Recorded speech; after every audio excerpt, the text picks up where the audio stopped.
BJP అధ్యక్ష పదవిపై బండి సంజయ్ ఆసక్తికర వ్యాఖ్యలు చేశారు. త్వరలోనే కొత్త బీజేపీ అధ్యక్షుడి నియామకం జరుగుతుందని వ్యాఖ్యానించారు. ఆయన ఏం మాట్లాడారో మీరే చూడండి. నేను లైన్ లో లేను, నాకు కేంద్ర హోంమంత్రి శాఖ ఇచ్చారు నాకు. కాబట్టి ఏ కార్యకర్తను కూడా కమిట్మెంట్ తో పార్టీ కోసం సిద్ధాంతం కోసం పనిచేసే కార్యకర్త పార్టీ నిబంధనలకు అనుగుణంగా పనిచేయాలి.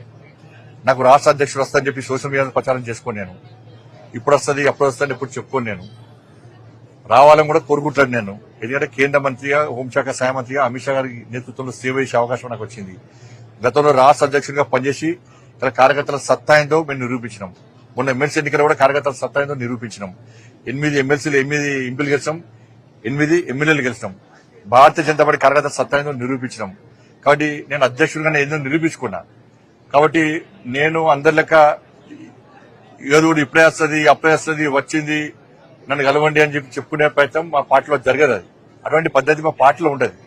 పార్టీ నిర్ణయిస్తుంది. ఇంకొకటి చెప్తున్నా, సోషల్ మీడియాలో ఎవరి పేరు వస్తుందో, ఎవరి పేరు పెట్టుకుని తప్పుడు వాళ్ళు ప్రచారం చేసుకుంటారో వాళ్ళు ఎవరి పేర్లు ఉండవు. కేంద్ర నాయకత్వం చాలా సీరియస్ గా ఉంటుంది.